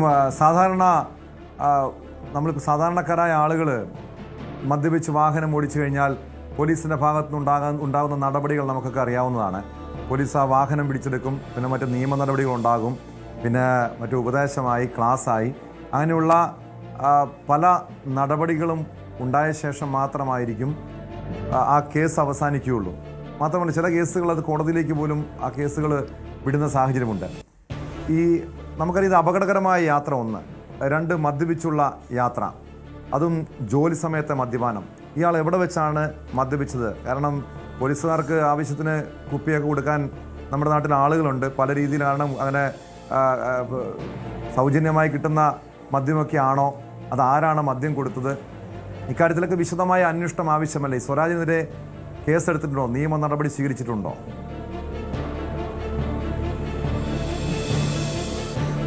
ഇതിൽ ഇന്നലെ ഈ സംഭവം ഉണ്ടായ സമയത്ത് അവിടെ എത്തിയ പോലീസ് ഉദ്യോഗസ്ഥർ നാട്ടുകാരോട് വിശദീകരിക്കാൻ ശ്രമിച്ചത് ഈ വ്യക്തി സുഖമില്ലാത്തത് കൊണ്ട് വാഹനത്തിൽ കിടന്നു പോയതെന്നുള്ളതാണ്. പക്ഷേ വാഹനത്തിനടുത്തേക്ക് എത്തിയ ആളുകളെല്ലാം തന്നെ പറഞ്ഞത് മദ്യലഹരി ആയിരുന്നു, അപ്പം തന്നെ മദ്യത്തിൻ്റെ രൂക്ഷഗന്ധമാണ് ഉണ്ടായിരുന്നത് എന്നുള്ളതാണ് അവിടെ ഉണ്ടായിരുന്ന ആളുകൾ വ്യക്തമാക്കുന്നത്. ഒപ്പം തന്നെ ഈ SHOയെ കായംകുളത്തെ വീട്ടിലാക്കിയിട്ട് വരുന്ന വഴിക്കോ അല്ലെങ്കിൽ ഇവർ പോകുന്ന വഴിക്കോ ഏതോ ഒരു ഉത്സവത്തിൽ പങ്കെടുത്തിട്ടുണ്ട്, ഉത്സവാഘോഷവുമായി ബന്ധപ്പെട്ട് ആഘോഷ പരിപാടികളിൽ പങ്കെടുത്തിട്ടുണ്ട് എന്നുള്ള വിവരം കൂടി ലഭ്യമാകുന്നുണ്ട്. മാത്രമല്ല SHOയെ വീട്ടിലിറക്കി തിരിച്ചു പോരുന്ന വഴിയിൽ തന്നെ ഈ വാഹനം അതിനിടയിൽ ഒരു മണിക്കൂർ ഗ്യാപ്പ് മറ്റെവിടെയോ തങ്ങിയിട്ടുണ്ട്, ഈ വാഹനവും വ്യക്തിയും. അതെവിടെയാണ്, ഇനി അവിടെ നിന്നാണോ മദ്യം ലഭിച്ചതെന്നടക്കമുള്ള കാര്യങ്ങൾ പോലീസ് പരിശോധിച്ച് വരികയാണ്. ഇതിൽ ഏറ്റവും ബേസിക്കായി ചെയ്യേണ്ട, അതായത് ആരോഗ്യം, മാവേലിക്കരയിൽ ആശുപത്രിയുടെ അടുത്തായിട്ടാണ് ഈ വാഹനം കൊണ്ട് ഒതുക്കുന്നത്. അപ്പോൾ സുഖമില്ല എന്ന് പറഞ്ഞ് ആ സ്പോട്ടിൽ നിന്ന് ഇയാളെ കൊണ്ടുപോകുന്ന സമയത്ത് അയാൾക്ക് സുഖമില്ലാത്ത ആളെ ആശുപത്രിയിൽ എത്തിക്കാൻ പോലീസ് ഉദ്യോഗസ്ഥർ തയ്യാറായില്ല എന്നുള്ളതാണ്. അതിൽ ഏറ്റവും പ്രധാനപ്പെട്ട കാര്യം, ആശുപത്രിയിൽ എത്തിച്ചാൽ ഇത് റെക്കോർഡിക്കലാവുകയും ഈ മദ്യപിച്ചത് ഉൾപ്പെടെയുള്ള വിവരങ്ങൾ പുറത്തു വരികയും ചെയ്യും. അതുകൊണ്ട് തന്നെ ഈ മദ്യപിച്ചിട്ടുണ്ടോ എന്നുള്ള പരിശോധന പോലും നടത്താതെ അയാളെ വിളിച്ചുണർത്തി പറഞ്ഞു വിടുകയായിരുന്നു എന്നുള്ള വിവരമാണ് നമുക്ക് ലഭിക്കുന്നത്. അത്തരത്തിൽ സാധാരണ ജനത്തോട് ഇല്ലാത്ത അനുകമ്പ കാണിച്ചുകൊണ്ട് കൂടെയുള്ള സഹപ്രവർത്തകനെ രക്ഷപ്പെടുത്തി വിടുന്ന സാഹചര്യമുണ്ട്. ടോം നേരത്തെ സൂചിപ്പിച്ചതുപോലെ തന്നെ കർശന പോലീസ് പരിശോധനയാണ്, പലയിടത്തും വാഹനങ്ങൾ തടയുന്നു, വലിയ രീതിയിൽ അവർക്ക് ഫൈൻ അടപ്പിക്കുന്നു, ഇത്തരത്തിൽ മറ്റു കാര്യങ്ങളൊക്കെ ചെയ്യുമ്പോൾ ഈ ഒരു സംഭവം ഇത്രയും ആ വാഹനം ഓടിക്കുന്നത് കണ്ടാൽ തന്നെ എത്ര ഗുരുതരമാണ് അയാളുടെ ഭാഗത്തു നിന്നുള്ള വീഴ്ച എന്നുള്ളത് വളരെ പ്രധാനപ്പെട്ടതാണ്. കാരണം ആ വാഹനം പോകുന്നത് ആ റോഡിൻ്റെ ഇരുവശവും കവർന്നാണ് ഈ വാഹനം പോകുന്നത് എന്നുള്ളതാണ്. ആ സമയത്ത് ആ റൂട്ട് വലിയ തിരക്കില്ലാത്ത റൂട്ട് ആയതുകൊണ്ട് മാത്രമാണ് ഇത്തരത്തിലുള്ള ഒരു അപകടം, വലിയ അപകടങ്ങളിലേക്ക് ആളുകൾ പോകാത്തൊരു സാഹചര്യം ഉണ്ടായത്. അതും ഒരു പോലീസ് ഉദ്യോഗസ്ഥൻ സ്വന്തം യൂണിഫോമിൽ ഔദ്യോഗിക വാഹനത്തിലാണ് ഇത്തരത്തിൽ ഈ ലക്കുകെട്ട സാഹചര്യത്തിൽ പോയത് എന്നുള്ളത് വളരെ ഗുരുതരമായ സംഭവമാണ്. എന്തായാലും ഈ കേസിനകത്ത്, ഈ സംഭവത്തിനകത്ത് കേസൊന്നും എടുത്തിട്ടില്ല, അത് പരമാവധി അവരെ പരസ്പരം അങ്ങോട്ടും ഇങ്ങോട്ടും സഹായിക്കും എന്നുള്ള കാര്യം നമുക്ക് എല്ലാവർക്കും അറിയില്ല. ആ രീതിയിൽ തന്നെയാണ് ഇത് മുന്നോട്ട് പോയിക്കൊണ്ടിരിക്കുന്നത്. മാത്രമല്ല ഇങ്ങനെ ഒരു സാഹചര്യത്തിൽ പോകുമ്പോൾ അത് ഒരാൾക്ക് വളരെ ഗൗരവകരമായ രീതിയിലേക്ക് ഇത്തരം ലക്കേടുന്ന സാഹചര്യത്തിലേക്ക് പോയിട്ടുണ്ടെങ്കിൽ SHOയെ ആക്കാനായി പോകുന്ന സമയത്തും ഇയാളുടെ അവസ്ഥ എന്തായിരുന്നു സംഭവമല്ലല്ലോ ശരണ്യ. കഴിഞ്ഞ ദിവസം തിരുവനന്തപുരത്ത് പോലീസ് വാഹനത്തിലിരുന്ന് പോലീസ് ഉദ്യോഗസ്ഥർ മദ്യപിക്കുന്ന ദൃശ്യങ്ങൾ പുറത്തു വന്നതാണ്. അതിനുശേഷമാണ് ഇപ്പോൾ ആലപ്പുഴ മാവേലിക്കരയിലെ ഒരു മദ്യപിച്ച് ലക്കുകെട്ടുള്ള പോലീസുകാരൻ്റെ അപകടയാത്രയുടെ ദൃശ്യങ്ങളും പുറത്തു വരുന്നത്. ഈ നിയമം നടപ്പാക്കേണ്ടവരാണ് പോലീസുകാർ. ഈ നിയമത്തിൻ്റെ ഇതിൻ്റെ ഗൗരവത്തെക്കുറിച്ചൊക്കെ കൃത്യമായും ബോധ്യമുള്ളവരാണ്. കാരണം ഇവിടെ ഒരു ശക്തമായ ഒരു മാതൃകാപരമായ നടപടി ആവശ്യമല്ല. തിരുവനന്തപുരത്തെ സംഭവത്തിൽ അവർക്കെതിരെ നടപടി ഉണ്ടായി, സസ്പെൻഡ് ചെയ്തു. ഇവിടെ ഒരു മാതൃകാപരമായ നടപടി ആവശ്യമല്ലേ? നടപടി എടുക്കാതിരിക്കാൻ കഴിയില്ലല്ലോ ടോം. കാരണം ബോധരഹിതനായി വാഹനത്തിനകത്ത് ഛർദ്ദിച്ച് കിടക്കുന്നത്, നടു റോട്ടിൽ കിടക്കുന്നത് പോലീസ് ഉദ്യോഗസ്ഥനാണ്. കൃത്യമായ ദൃശ്യങ്ങളടക്കം പുറത്തു വന്നിട്ടുണ്ട്. അയാൾ ഛർദ്ദിച്ച വാഹനത്തിനകത്ത് ബോധമില്ലാതെ ലക്കുകെട്ട് കിടക്കുന്ന ദൃശ്യങ്ങളടക്കം ലഭ്യമായിട്ടുണ്ട്. ഇനി അത്തരം ഒരു ദൃശ്യമില്ലായിരുന്നെങ്കിൽ ഉറപ്പായിട്ടും അയാൾക്ക് മറ്റു രോഗാവസ്ഥയാണെന്ന് പറഞ്ഞ് രക്ഷപ്പെടുത്തി കൊണ്ടുപോകുന്ന സംവിധാനം ഉണ്ടാവുമായിരുന്നു. എന്തായാലും ആ സംവിധാനത്തിൽ നിന്ന് മാറി അയാൾ കൃത്യമായ ദൃശ്യങ്ങൾ മാധ്യമങ്ങൾക്ക് അടക്കം ലഭ്യമായ, അതായത് തിരുവനന്തപുരത്തിന് സമാനമായ രീതിയിൽ കൃത്യമായ ദൃശ്യങ്ങൾ ഇവിടെ മാധ്യമങ്ങൾക്ക് ലഭ്യമുണ്ട്. മറ്റത് അവര് യൂണിഫോമിലല്ലായിരുന്നെങ്കിൽ ഇത് യൂണിഫോമിലാണ് റോഡിന്റെ അരികിൽ പോലീസ് സ്റ്റേഷനിലെ ജീപ്പിൽ ഇത്തരത്തിൽ വഴിയിൽ കിടക്കുന്ന ഒരു സാഹചര്യം ഉണ്ടായിട്ടുള്ളത്. അതുകൊണ്ട് തന്നെ അതിനേക്കാൾ ഗൗരവമേറിയ കാര്യം തന്നെയാണിത്. മാത്രമല്ല, ഒരു സ്ഥലത്ത് ഇരിക്കുകയല്ല, ഇത് വാഹനം, ഈ ലക്കുകെട്ട അവസ്ഥയിൽ വാഹനം എടുത്തുകൊണ്ട് പോയി പൊതുജനത്തിന്റെ ജീവൻ അപകടം വരുത്തുന്ന രീതിയിലുള്ള പോക്കായിരുന്നു അത് എന്നുള്ളതാണ്. അതിനെ ഒരു കാരണവശാലും, പ്രത്യേകിച്ച് മാധ്യമങ്ങൾക്ക് ഇത്രയും ദൃശ്യങ്ങൾ കിട്ടിയ സാഹചര്യത്തിൽ ഒരു കാരണവശാലും രക്ഷപ്പെട്ടു പോകാൻ കഴിയുന്ന രീതിയിലുള്ള കാര്യങ്ങളല്ല അത് എന്നുള്ളത് യാഥാർത്ഥ്യമാണ്. കാരണം എത്ര ദൂരം ആ വാഹനം മുന്നോട്ട് പോയി എന്നുള്ളത് നമുക്ക് ഇതിൻ്റെ ഇപ്പോൾ നമ്മൾ കാണിച്ച ദൃശ്യങ്ങൾക്കൊപ്പം തന്നെ വേറെയും കുറേ ദൃശ്യങ്ങൾ ലഭിച്ചിട്ടുണ്ട്. അപ്പോൾ എത്ര സമയമാണ് അയാൾ അത്തരത്തിൽ അപകടകരമായ രീതിയിൽ വാഹനം ഓടിച്ചിട്ടുള്ളത് എന്നുള്ളത് ഞെട്ടിക്കുന്നതാണ്. കാരണം അങ്ങനത്തെ ഒരു ഡ്രൈവ് അയാൾ ചെയ്യുമ്പോൾ സ്വാഭാവികമായും പൊതുജനത്തിന് കൂടി വലിയ രീതിയിൽ അപകടം വരുത്തുന്ന രീതിയിലുള്ള ഒരു സഞ്ചാരമായിരുന്നു അയാളുടെ ഭാഗത്തു നിന്ന് ഉണ്ടായിട്ടുള്ളത്. അത് കൂടെ പോയ, അല്ലെങ്കിൽ എസ് എച്ച് ഒ വീട്ടിലിറക്കാനാണ് പോയെന്ന് പറയുമ്പോൾ കൂടെ ഉണ്ടായിരുന്ന എസ് എച്ച് ഒയെ ഇയാൾ വീട്ടിലിറക്കാനായി പോകുന്ന സമയത്തും ഇയാൾ മദ്യപിച്ചിരുന്നോ, അല്ലെങ്കിൽ ഇയാളുടെ കൂടെ ഉണ്ടായിരുന്നവർ മദ്യപിച്ചിരുന്നു, അത്തരം ആരോപണങ്ങളൊക്കെ പൊതുജനം ഉയർത്തുന്നുണ്ട്. അത്തരം കാര്യങ്ങളൊക്കെ പരിശോധിക്കേണ്ടതുണ്ട്. നേരത്തെ ഇതിനു മുമ്പും അത്തരത്തിൽ ഈ ഭാഗം മാന്നാർ കേന്ദ്രീകരിച്ച് ചില പ്രശ്നങ്ങൾ അന്വേഷണ ഉദ്യോഗസ്ഥരുമായി ബന്ധപ്പെട്ട് ഉണ്ടായിട്ടുണ്ട്. എന്തായാലും ഇത് വളരെ ഗൗരവത്തോടു കൂടി ആണ് പോലീസ് നേതൃത്വം കാണുന്നത്. ഇപ്പോൾ ആലപ്പുഴ ജില്ലാ പോലീസ് മേധാവി SP മോഹനചന്ദ്രൻ അദ്ദേഹം ഈ സംഭവത്തിനകത്ത് അന്വേഷണത്തിന് ഉത്തരവിട്ടിട്ടുണ്ട്. ഇന്ന് രാവിലെ തന്നെ ഈ ദൃശ്യങ്ങൾ പുറത്തു വന്ന ഘട്ടത്തിൽ തന്നെ അദ്ദേഹം ഇത് സംബന്ധിച്ച് ചെങ്ങന്നൂർ DYSPയോട് വിശദീകരണം ചോദിച്ചിട്ടുണ്ടെന്നും അടിയന്തര റിപ്പോർട്ട് ആവശ്യപ്പെട്ടിട്ടുണ്ടെന്നും അദ്ദേഹം നമ്മളോട് വ്യക്തമാക്കിയിട്ടുണ്ട്. എന്തായാലും അദ്ദേഹത്തിനും ഈ കാര്യങ്ങളൊക്കെ മനസ്സിലായിട്ടുണ്ട് എന്നുള്ളതാണ് നമുക്ക് അറിയാൻ കഴിയുന്നത്. സ്നേഹജനാണ് വിവരങ്ങൾ നൽകിയത്. ഈ സംഭവത്തിൽ ജില്ലാ പോലീസ് മേധാവി റിപ്പോർട്ട് തേടിയിരിക്കുകയാണ്. കണ്ണൂർ പറശ്ശിനിക്കടവിൽ ലോഡ്ജിൽ സ്ത്രീയെ കൊല്ലപ്പെട്ട നിലയിൽ കണ്ടെത്തി. ചെറുകുന്ന അയ്യോത്ത് സ്വദേശിനി സീമയാണ് മരിച്ചത്. ലോഡ്ജിൽ സ്ത്രീയോടൊപ്പം ഉണ്ടായിരുന്ന ആളെ തൂങ്ങി മരിച്ച നിലയിലും കണ്ടെത്തി. ചെറുകുന്ന് അയ്യോത്ത് സ്വദേശി വിജയനാണ് മരിച്ചത്. മാട്ടൂൽപ്പുഴയ്ക്ക് സമീപമാണ് വിജയന്റെ മൃതദേഹം കണ്ടെത്തിയത്. സീമയെ കൊലപ്പെടുത്തിയ ശേഷമുള്ള ആത്മഹത്യ എന്നാണ് നിഗമനം. സുമേഷ് മൊറാട് ചേരുന്നു കണ്ണൂരിൽ നിന്ന് വിവരങ്ങളുമായി. സുമേഷ്, ഈ ലോഡ്ജിൽ ഒരു സ്ത്രീയുടെ മൃതദേഹം കണ്ടെത്തുന്നു, മരിച്ച നിലയിൽ കണ്ടെത്തുന്നു, പിന്നീട് അവർക്കൊപ്പമുണ്ടായിരുന്ന ആള് ജീവനെടുക്കുന്നു. ഇത് കൊലപാതകത്തിന് ശേഷമുള്ള ആത്മഹത്യ എന്ന് തന്നെ പോലീസ് ഉറപ്പിക്കുന്നുണ്ടോ? ടോം, അത്തരമൊരു സ്ഥിരീകരണത്തിൽ തന്നെയാണ് ഇപ്പോൾ പോലീസ് ഉള്ളത്. അത് എന്നാൽ അതിനൊരു പൂർണ്ണമായിട്ടുള്ള തീരുമാനം വരണമെങ്കിൽ ഇതിനൊരു പോസ്റ്റ്മോർട്ടം റിപ്പോർട്ട് ആവശ്യമുണ്ട്. ഏതായാലും അത്തരം പ്രാഥമികമായിട്ടുള്ള ഒരു അന്വേഷണത്തിൽ അത്തരം ഒരു കൊലപാതകമാണ് എന്നുള്ള കാര്യത്തിൽ ഏകദേശം പോലീസ് എത്തിച്ചേർന്നിട്ടുണ്ട്. ഏതായാലും അയ്യോത്ത് സ്വദേശിയായിട്ടുള്ള സീമയെ ഇന്നലെ രാത്രി 9 മണിയോടെയാണ് ഈ പറശ്ശിനിക്കടവിലുള്ള ലോഡ്ജിൽ, സ്വകാര്യ ലോഡ്ജിൽ മരിച്ച നിലയിൽ കാണപ്പെടുന്നത്. ഇന്നലെ ഉച്ചക്ക്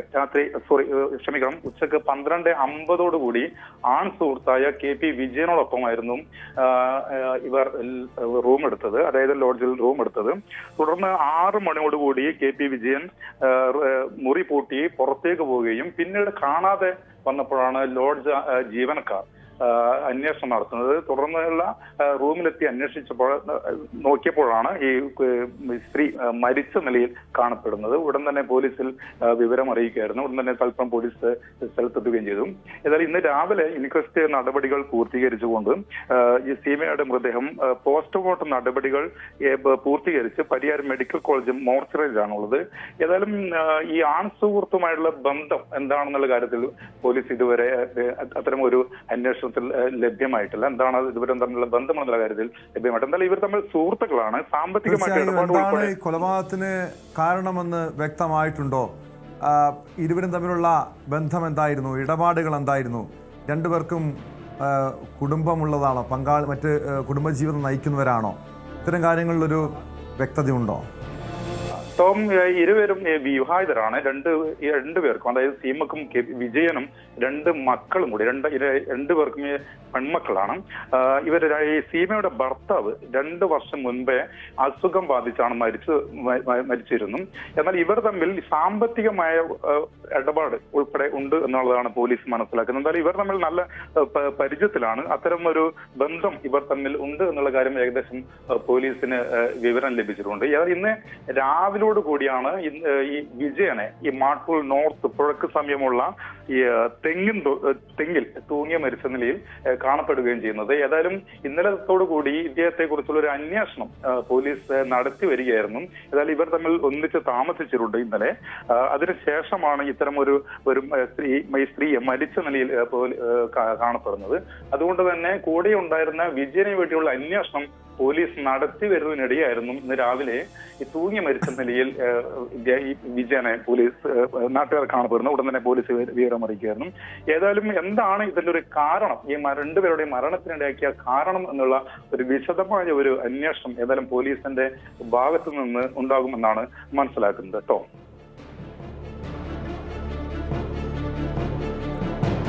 തീർച്ചയായും. അതോടൊപ്പം സുമേഷ്, ഇവര് എപ്പോഴാണ് ആ ലോഡ്ജിലെത്തിയത്? കൊലപാതകം നടന്നത് എപ്പോഴാണ്? അതിനുശേഷം വിജയൻ ആ ലോഡ്ജിൽ നിന്നും പുറത്തേക്ക് പോയ സമയം, ആത്മഹത്യ ചെയ്തത്, ഇക്കാര്യങ്ങളെക്കുറിച്ച് പോലീസിന് വ്യക്തത വന്നിട്ടുണ്ടോ? ഇതുമായി ബന്ധപ്പെട്ട മറ്റ് CCTV ദൃശ്യങ്ങളോ മറ്റ് തെളിവുകളോ കണ്ടെത്താൻ കഴിഞ്ഞിട്ടുണ്ടോ? പോലീസിന് അത്തരം തെളിവുകൾ ഇപ്പോൾ ലഭ്യമായിട്ടുണ്ട്. ഏതായാലും ഇന്നലെ വൈകിട്ടോടു കൂടി തന്നെ ലോഡ്ജ് ജീവനക്കാർ പോലീസിൽ ഈ മരണശേഷം പോലീസ് വിവരം അറിയിക്കുമ്പോൾ തന്നെ പോലീസിനോട് പറഞ്ഞത് വൈകിട്ട് 6 മണിയോടുകൂടി ഇദ്ദേഹം മുറി പൂട്ടി പുറത്തേക്ക് പോകുന്നു. പുറത്തേക്ക് താക്കോൽ ഉൾപ്പെടെ റിസപ്ഷനിൽ ഏൽപ്പിച്ചുകൊണ്ടാണ് ഇയാൾ പുറത്തേക്ക് പോകുന്നത്. പിന്നീട് തിരിച്ചു വരാത്ത കണ്ടപ്പോഴാണ്, സാധാരണ ഇയാൾ ഈ ലോഡ്ജ് മുറിയിൽ എത്താറുള്ള ഒരാളാണ്. നിരന്തരം, അതായത് കഴിഞ്ഞ മാസങ്ങളിലൊക്കെ ഇദ്ദേഹം അവിടെ എത്തിയിട്ടുണ്ട് എന്നുള്ളത് ഉൾപ്പെടെയുള്ള കാര്യങ്ങൾ ജീവനക്കാർ പറയുന്നു. അതിലൊരു അസ്വാഭാവികത ഏതായാലും ജീവനക്കാർ മനസ്സിലാക്കിയിട്ടുണ്ടായിരുന്നില്ല. പിന്നീട് കൂടുതൽ സമയം കഴിഞ്ഞതിന് ശേഷം ഇയാൾ തിരിച്ചു വരാതപ്പോഴാണ് ജീവനക്കാർക്ക് ഒരു സംശയം ഉണ്ടാകുന്നത്. തുടർന്നാണ് ഇവരെ റൂമിലെത്തിയതിനു ശേഷം ഒരു പരിശോധന നടക്കുന്നു. ഈ പരിശോധനയിലാണ് ഈ സ്ത്രീ ഈ കട്ടിൽ കിടന്ന രീതിയിലാണ് ഉള്ളത്, അതായത് മരിച്ച നിലയിൽ ഉള്ളത്. അപ്പോൾ തന്നെ പോലീസിനെ വിവരം അറിയിക്കുകയാണ്. അങ്ങനെയാണ് പോലീസ് സ്ഥലത്തെത്തുകയും വിശദമായ ഇൻക്വസ്റ്റ് നടപടികൾ ഉൾപ്പെടെ നടത്തുകയും ചെയ്തത്. ഏതായാലും ഇവർ തമ്മിലുള്ള ബന്ധം എന്താണ് എന്നുള്ള കാര്യത്തിൽ ഏതായാലും പോലീസിന് അറിയേണ്ടതുകൊണ്ട് അത്തരം അന്വേഷണം അവിടുത്തെ നാട്ടുകാരുമായി ബന്ധപ്പെട്ട് പ്രാദേശികമായി ബന്ധപ്പെട്ട് നിലവിൽ നടത്തിക്കൊണ്ടിരിക്കുകയാണ്. സാമ്പത്തിക ഇടപാട് ഇവർ തമ്മിൽ ഉണ്ടായിട്ടുണ്ട് എന്നുള്ള കാര്യത്തിൽ നാട്ടുകാർ ഉൾപ്പെടെ പോലീസിനെ ഏതായാലും വിവരം അറിയിച്ചിട്ടുണ്ട്. ഏതായാലും ഇവർ തമ്മിലുള്ള സൗഹൃദം എപ്പോൾ തുടങ്ങി എന്നുള്ള കാര്യത്തിലും വ്യക്തമാണ്. സുമേഷ് മോറാഴിയാണ് വിവരങ്ങൾ നൽകിയത്. എന്തായാലും 2 പേരുടെയും മരണത്തിൽ ഇപ്പോഴും ദുരൂഹത നിലനിൽക്കുന്നുണ്ട്. എന്തിനാണ് ഈ രീതിയിലുള്ളൊരു കടുങ്കൈ അയാൾ ചെയ്തത്? ആത്മഹത്യ കാരണം എന്താണ്? കാര്യങ്ങളെക്കുറിച്ച് പോലീസ് വിശദമായ അന്വേഷണം നടത്തുകയാണ്. പത്തനംതിട്ട തിരുവല്ലയിലെ സ്വകാര്യ ധനകാര്യ സ്ഥാപനത്തിൽ ED പരിശോധന. നെടുമ്പറമ്പിൽ ഫൈനാൻസിയേഴ്സിലും ഉടമ NM രാജുവിന്റെ വീട്ടിലുമാണ് ED റെയ്ഡ്. ഇവിടെ തന്ത്രി കണ്ഠരര് രാജീവര് 2.5 കോടി രൂപ നിക്ഷേപിച്ചിരുന്നു. എന്നാൽ പണം നഷ്ടമായത് സംബന്ധിച്ച് തന്ത്രി പരാതി നൽകിയിരുന്നില്ല. റെയ്ഡിൽ നിരവധി ക്രമക്കേടുകൾ കണ്ടെത്തിയതായാണ് വിവരം. വിശദാംശങ്ങളുമായി പത്തനംതിട്ടയിൽ നിന്ന് ശശിനാരായണൻ ചേരുന്നുണ്ട്. ശശിനാരായണൻ, കേരള കോൺഗ്രസ് നേതാവ് കൂടിയാണ് ഈ NM രാജു, നെടുമ്പറമ്പിൽ ഫൈനാൻസിയേഴ്സിന്റെ ഉടമ. ഈ സ്ഥാപനത്തിനെതിരെ മുൻപ് തന്നെ പരാതികൾ ഉയർന്നതാണ്. നിരവധി ആളുകളെ സാമ്പത്തികമായി കബളിപ്പിച്ചിട്ടുണ്ടെന്ന ആക്ഷേപം ഉയർന്നിരുന്നു. അതിനിടെയാണ് EDയുടെ പരിശോധന നടക്കുന്നത്. ഈ ശബരിമല സ്വർണ്ണക്കൊള്ളയുമായി ബന്ധപ്പെട്ട് ഈ പരിശോധനയ്ക്ക് എന്തെങ്കിലും പങ്കുണ്ടോ? അതിന്റെ ഭാഗമായിട്ടായിരുന്നോ പരിശോധന, അതോ ഈ നെടുമ്പറമ്പിൽ ഫൈനാൻസിയേഴ്സിന്റെ തട്ടിപ്പുമായി ബന്ധപ്പെട്ടായിരുന്നോ? ടോം, ഇത് പ്രധാനപ്പെട്ട ഒരു കാര്യം എന്ന് പറഞ്ഞത് ഈ നെടുമ്പറമ്പിൽ ഫൈനാൻസിയേഴ്സ്, അതായത് ഫൈനാൻസിയേഴ്സ് എന്ന് പറയുന്ന സ്ഥാപനം ദീർഘനാളായി പൊട്ടിപ്പോയ സാമ്പത്തിക ക്രമക്കേട് നടത്തി പൊട്ടിപ്പോയ ഒരു സ്ഥാപനമാണ്. അത് കേരളത്തിലുടനീളം അവർക്ക് അത്ര സ്ഥാപനങ്ങളുണ്ട്. എന്തായാലും ആ സ്ഥാപനത്തിൽ ഈ നെടുമ്പറം ഫൈനാൻസിലെ ഈ തന്ത്രി കണ്ഠരര് രാജീവര് 2.5 കോടി രൂപ നിക്ഷേപിച്ചു എന്നൊരു വാർത്ത വന്നിരുന്നു. അത് സ്വാഭാവികമായും അത് ഉന്നയിച്ചത് CPM ആണ്. CPMന്റെ മുൻ ജില്ലാ സെക്രട്ടറി ഉദയഭാനുമാണ് ഇത് സംബന്ധിച്ചൊരു പ്രസ്താവന ഇറക്കിയത്, ഒരു ആരോപണം ഉന്നയിച്ചത്. അതിന്റെ അടിസ്ഥാനത്തിൽ SITയും ഇക്കാര്യത്തിൽ ഒരു അന്വേഷണം നടത്തി. SITക്കും ഇക്കാര്യത്തിൽ ഒരു സംശയമുണ്ടായിരുന്നു. എന്തായാലും ഇപ്പോൾ നിലവിൽ ED ഇത് സംബന്ധിച്ച ശബരിമല സ്വർണ്ണക്കൊള്ളയുമായി ബന്ധപ്പെട്ടുള്ള പണമാണോ ഇനി ഇത്തരത്തിൽ നിക്ഷേപിച്ചിട്ടുള്ളത്, തന്ത്രി നിക്ഷേപിച്ചിട്ടുള്ളത് എന്നൊരു സംശയം ഉണ്ട്. ഒപ്പം ഈ SITയും ഈ കാര്യം തെളിവുകൾ EDക്ക് കൈമാറിയിരുന്നു. അതുകൊണ്ട് തന്നെ കൃത്യമായ ഒരു പരിശോധന ആവശ്യമാണ് എന്നുള്ള കണ്ടെത്തലിനെ തുടർന്നാണ് ഇന്ന് തിരുവല്ലയിലെ ഈ പറയുന്ന നെടുമ്പറമ്പിൽ ഫിനാൻഷ്യൽ പരിശോധന ED ഉദ്യോഗസ്ഥർ നടത്തുന്നത്. NM രാജുവാണ് ഇതിന്റെ ഉടമസ്ഥൻ. എന്തായാലും ഈ ധനകാര്യ സ്ഥാപനത്തിന്റെ ഉടമസ്ഥന്റെ വീട്ടിലും പരിശോധന ED നടത്തുന്നുണ്ട്. രാവിലെ തുടങ്ങിയ പരിശോധന തുടരുകയാണ്. എന്തായാലും നിലവിലത്തെ സാഹചര്യത്തിൽ ഈ 2.5 കോടി രൂപ നിക്ഷേപിച്ചതിനു ശേഷം ആ പണം നഷ്ടപ്പെട്ട ആളുകളെല്ലാം പരാതി പറയുമ്പോഴും തന്ത്രി ഇതും സംബന്ധിച്ച് യാതൊരു പരാതി ഉന്നയിച്ചില്ല എന്നുള്ളതാണ് സംശയം വർദ്ധിപ്പിക്കുന്നത്. എന്തുകൊണ്ട് ഇത്രയും വലിയ തുക നഷ്ടപ്പെട്ടിട്ടും തന്ത്രി പരാതി ഉന്നയിച്ചില്ല എന്നുള്ള കാര്യം കൂടി അന്വേഷണ സംഘത്തിന് മുന്നിലുണ്ടായിരുന്നു.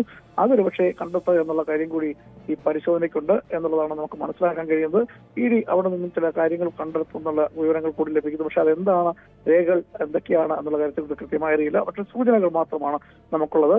പക്ഷേ നിലവിലത്തെ സാഹചര്യത്തിൽ ഈ സ്വകാര്യ പണമുള്ള സ്ഥാപനത്തിൽ ഇത്തരത്തിൽ പണം നിക്ഷേപിച്ച് ഇത്ര വലിയൊരു എമൗണ്ട് നിക്ഷേപിച്ചിട്ട് അത് നഷ്ടപ്പെട്ടിട്ട് പോലും തന്ത്രി കണ്ഠരര് രാജീവര് പരാതി ഉന്നയിക്കാതെ മാറി നിന്നതിൽ ഒരു പക്ഷേ ഈ ശബരിമല കൊള്ളക്കേസുമായി ബന്ധപ്പെട്ട് എന്തെങ്കിലും തരത്തിൽ പണം ലഭിച്ചതുകൊണ്ടാണോ നിക്ഷേപിച്ചത് എന്നുള്ള കാര്യമൊക്കെയാണ് പരിശോധിക്കുന്നത്. വലിയ വിവാദം ഉണ്ടായ ഒരു കേസായതുകൊണ്ട് തന്നെ CPM തന്ത്രിയുടെ പേരിൽ ഒരു ആരോപണം ഉന്നയിച്ച് രംഗത്ത് വരുന്നു.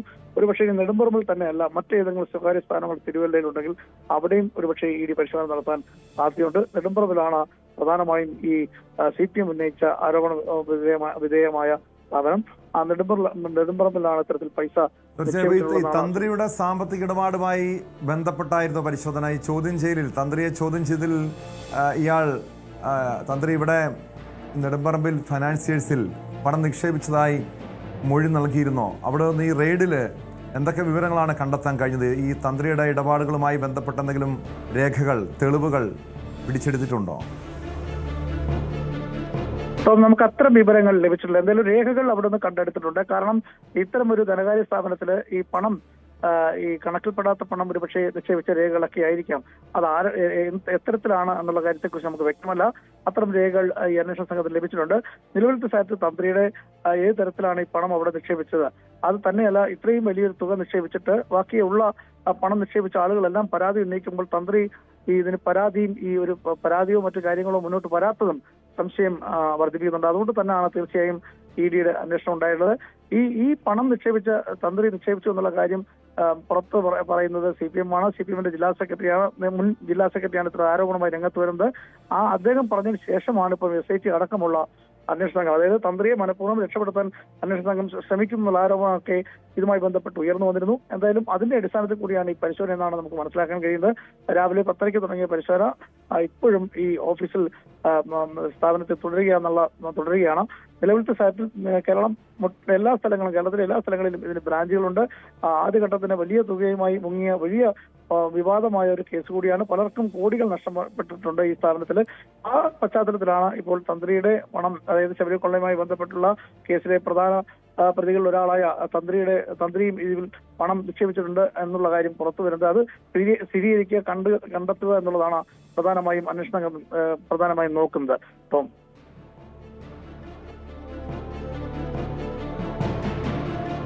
ശശിനാരായണ വിവരങ്ങൾ.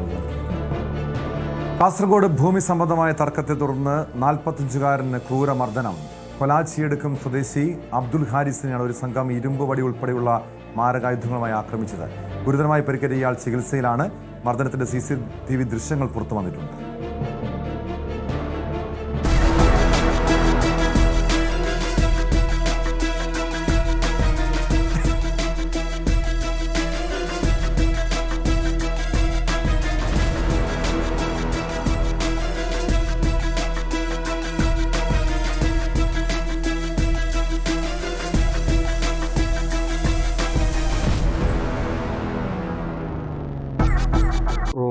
റോഡിൽ അവന് വണ്ടി പാർക്ക് ചെയ്തതിനെ കുറിച്ചിട്ടുള്ള ഒരു ഇതായിരുന്നു സാറേ. ആ വാക്ക് തർക്കം കൊണ്ട് അവന് വല്ലാതെ ദേഷ്യപ്പെട്ടു എന്നോട്. ശരിക്കും അടിച്ചു. അവർ 3 പേര്, ഞാൻ മഗ്‌രിബ് നിസ്കരിച്ച് പള്ളിയിൽ നിന്ന് പുറത്തിറങ്ങുമ്പോൾ അവർ അവിടെ ഒളിഞ്ഞിരിക്കുകയായിരുന്നു. അടിച്ചെന്ന് വെച്ചാൽ ഇരുമ്പ് വടി കൊണ്ട് തലയിലേക്ക് എന്നെ കൊല്ലുമെന്ന് വെച്ച് തലയിലേക്ക് മൂക്കിലേക്കൊക്കെ അടിച്ച് മൂക്കിൻ്റെ പാലൊക്കെ പൊട്ടിച്ച്, പിന്നെ ഈ കൈ ഇവിടെ ഇത് പൊട്ടിച്ച്, കാല് കാര്യങ്ങളൊക്കെ അടിച്ച് 3 പേര് കൂടി അടിച്ച്. അബ്ദുൽ അസീസും പിന്നെ അബ്സീർ, ആഷിഖ് എന്ന് പറഞ്ഞിട്ട് പൊതുവെ അവർ ഒരു ഗുണ്ട സ്റ്റൈൽ തന്നെ. പിന്നെ രാഷ്ട്രീയം യൂസ് ചെയ്യുന്നുണ്ട് അവർ, സ്വാധീനം ചെലുത്തിയിട്ടാണ്. വിശദാംശങ്ങളുമായി കാസർഗോഡ് നിന്ന് KV ബൈജു ചേരുന്നുണ്ട്. ബൈജു, ഇതൊരു ഗുണ്ടാക്രമണമാണോ ഉണ്ടായത്? പ്രത്യേകിച്ചും ഈ ഭൂമി സംബന്ധമായ തർക്കമാണ് ഈ രീതിയിലുള്ള ക്രൂരമർദ്ദനത്തിന് കാരണമെന്ന് ആരോപണമുണ്ട്. അതുമായി ബന്ധപ്പെട്ട് പറയപ്പെടുന്നുണ്ട്. പോലീസിന്റെ ഭാഗത്തു നിന്ന് നടപടി സ്വീകരിച്ചിട്ടുണ്ടോ?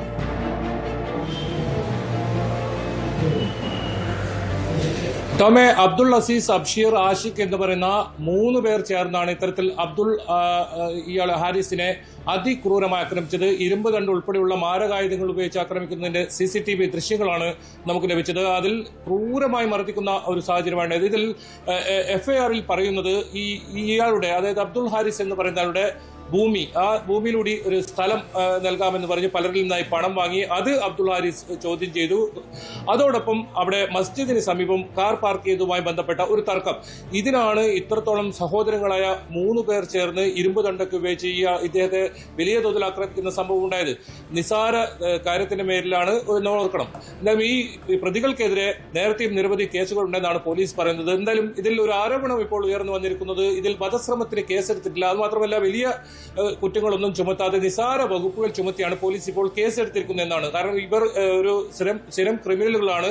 നേരത്തെ നിരവധി കേസുകളുണ്ട്, അടിപിടിയും അതുപോലെ തന്നെ നിരവധി കേസുകളുണ്ട്. അങ്ങനെയുള്ള ആളുകൾക്കെതിരെ ഇത്രത്തോളം വലിയ തെളിവുകൾ ഉണ്ടായിട്ടും ഇതിൽ കൃത്യമായ പോലീസ് കേസെടുക്കാൻ തയ്യാറായിട്ടില്ല. മേൽപ്പറമ്പ് പോലീസാണ് ഇത് സംബന്ധിച്ച് FIR രജിസ്റ്റർ ചെയ്തിട്ടുള്ളത്. FIR പരിശോധിച്ചാൽ നമുക്ക് കാണാം നിസാര വകുപ്പുകൾ മാത്രമിട്ടാണ് ഈ പ്രതികൾക്കെതിരെ കേസെടുത്തിട്ടുള്ളത്. ഏതായാലും ഇതിൽ ജില്ലാ പോലീസ് മേധാവിക്കുൾപ്പെടെ ഹാരിസ് പരാതി നൽകിയിട്ടുണ്ട്. DGP-ക്കും മുഖ്യമന്ത്രിക്കും പരാതി നൽകാൻ ഒരുങ്ങുകയാണ്. അത്തരത്തിൽ വലിയ തോതിലുള്ള അക്രമമാണ് ഇദ്ദേഹത്തിന് നേരിടേണ്ടി വന്നത്. നിസാരമായ ഒരു കാര്യം, നേരത്തെ സൂചിപ്പിച്ചതുപോലെ തന്നെ ഭൂമി സംബന്ധമായ ഒരു വഴി സംബന്ധമായ പ്രശ്നം. ആ പ്രശ്നത്തിൽ സ്വന്തം ഭൂമിയിലൂടെ മറ്റുള്ളവർക്ക് വഴി നൽകാൻ വേണ്ടി ഇവർ പണം വാങ്ങി എന്ന ഒരു കാരണം. ഇതിൽ കോടതിയെ സമീപിച്ച അനുകൂലമായ ഉത്തരവും ഹാരിസ് വാങ്ങിയിരുന്നു. ഇതിലുള്ള ഒരു പ്രകോപനമാണ് ഇത്തരത്തിലൊരു അക്രമം എന്നാണ് പോലീസ് പറയുന്നത്. FIR-ലും അത് വ്യക്തമാണ്. എന്തായാലും ഇതിൽ ഇവർക്കെതിരെ വധശ്രമത്തിന് കേസെടുക്കണമെന്നൊരു ആവശ്യമാണ് ഈ അബ്ദുൾ ഹാരിസ് ഉന്നയിക്കുന്നത്. ഇദ്ദേഹത്തിന്റെ മൂക്കിന്റെ പാലം അടിച്ച് പൊട്ടിച്ചിട്ടുണ്ട്. അതോടൊപ്പം ദേഹമാസമംഗലം ഈ ഇരുമ്പ് ദണ്ട് കൊണ്ട് ഉപയോഗിച്ച ഇത്തരത്തിലുള്ള മാരകമായ പരിക്കുകളുണ്ട്, ആക്രമിച്ചതിന്റെ പരിക്കുകളുണ്ട്. കാസർകോട്ടെ ഒരു സ്വകാര്യ ആശുപത്രിയിൽ ഇപ്പോൾ ഇദ്ദേഹം ചികിത്സയിലാണ്. നേരത്തെ ഇത് നടന്നത് ചൊവ്വാഴ്ചയാണ് ഈ സംഭവം നടക്കുന്നത്. ചൊവ്വാഴ്ച 6:45 കൂടിയാണ് ഈ സംഭവം നടക്കുന്നത്. ഇദ്ദേഹം 1 ദിവസം 2 ദിവസം ICU-ലായിരുന്നു. ഇപ്പോൾ അദ്ദേഹത്തെ വാർഡിലേക്ക് വന്നിട്ടുണ്ട്. അദ്ദേഹത്തിന്റെ പ്രതികരണത്തിൽ നിന്ന് വ്യക്തമാണ്, ആ ദൃശ്യങ്ങളിൽ നിന്ന് വ്യക്തമാണ്, വലിയ തോതിലുള്ള ഒരു അക്രമം ഇദ്ദേഹത്തിന് നേരിടേണ്ടി വന്നു. ഇതിൽ പോലീസ് ശക്തമായ നടപടിയെടുക്കണം, വധശ്രമത്തിലുൾപ്പെടെ കേസെടുക്കണമെന്നൊരു ആവശ്യമാണ് ഇപ്പോൾ ഇവർ ഉന്നയിക്കുന്നത്. ടോം.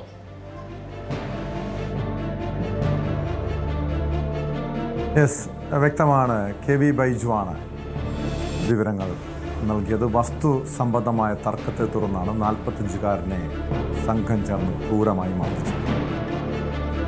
ശബരിമല സ്വർണ്ണക്കൊള്ളയിൽ മുഖ്യപ്രതി ഉണ്ണികൃഷ്ണൻ പോറ്റിയും പുറത്തേക്ക്. ഉണ്ണികൃഷ്ണൻ പോറ്റിക്ക് കൊല്ലം വിജിലൻസ് കോടതി ജാമ്യം അനുവദിച്ചു. ദ്വാരപാലകപാളി കേസിൽ നേരത്തെ ജാമ്യം ലഭിച്ച പോറ്റിക്ക് കട്ടിളപ്പാളി കേസിലും സ്വാഭാവിക ജാമ്യം ലഭിച്ചതോടെ പോറ്റി ഇന്ന് തന്നെ പുറത്തിറങ്ങും. കേസിൽ ജാമ്യം ലഭിച്ച് പുറത്തിറങ്ങുന്ന 4ാമത്തെ പ്രതിയാണ് ഉണ്ണികൃഷ്ണൻ പോറ്റി. അതിനിടെ തന്ത്രി കണ്ഠര് രാജ് ഇവരെ 14 ദിവസത്തേക്ക് റിമാൻഡ് ചെയ്തു. വിവരങ്ങളുമായി വിനീഷ് ചേരുന്നു കൊല്ലത്ത് നിന്ന്. വിനീഷ്, ഒടുവിൽ കേസിലെ മുഖ്യപ്രതി ഉണ്ണികൃഷ്ണൻ പോറ്റിയും പുറത്തേക്ക് ഇറങ്ങുകയാണ്. വലിയ വിമർശനങ്ങളൊക്കെ ഇതുമായി ബന്ധപ്പെട്ട് ഉയരുന്നുണ്ട്. കാരണം കുറ്റപത്രം സമർപ്പിക്കുന്നതിൽ കാലതാമസം അന്വേഷണ സംഘം വരുത്തുന്നൊക്കെ ആക്ഷേപം ഉയരുമ്പോഴും കഴിഞ്ഞ ദിവസം ഹൈക്കോടതി അത്തരമൊരു ആശങ്കയ്ക്ക് അടിസ്ഥാനമില്ലെന്ന് പറയുന്നു. എന്തായാലും 4ാമത്തെ പ്രതിയാണ് ഇപ്പോൾ പുറത്തിറങ്ങിയിരിക്കുന്നത്. എന്താണ് ഇന്ന് കോടതിയിൽ സംഭവിച്ചത്? എപ്പോഴേക്കും ഉണ്ണികൃഷ്ണൻ പോറ്റി പുറത്തേക്ക് ഇറങ്ങും?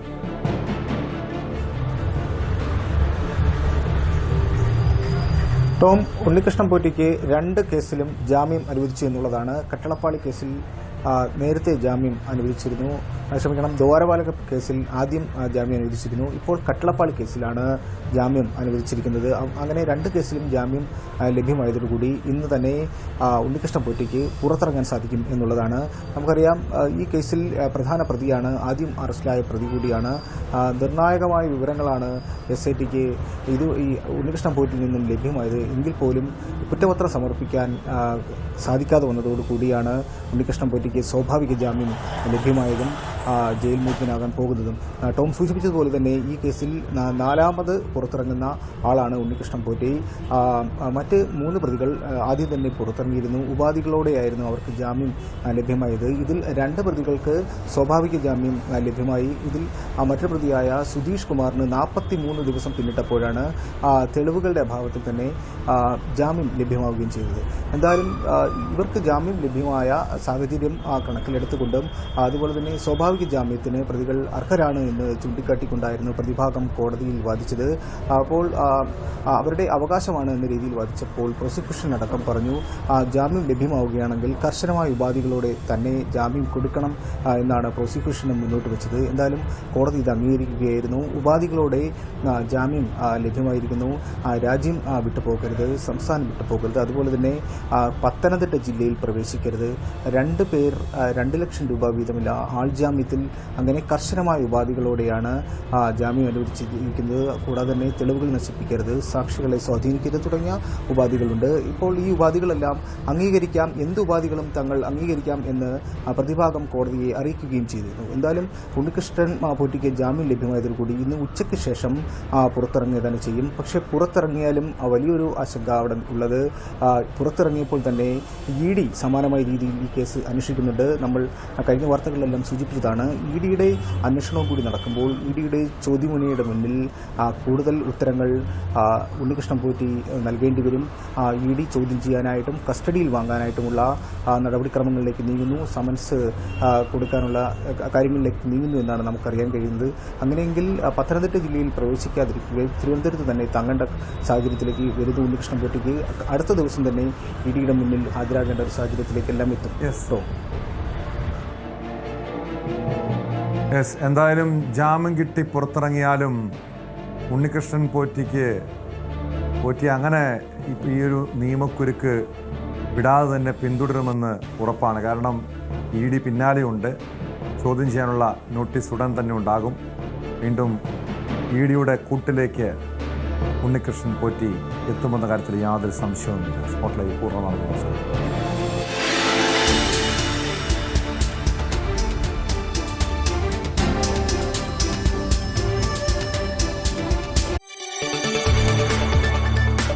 കൂടുതൽ വാർത്തകൾക്ക് News 18 Keralam YouTube channel subscribe ചെയ്യുക.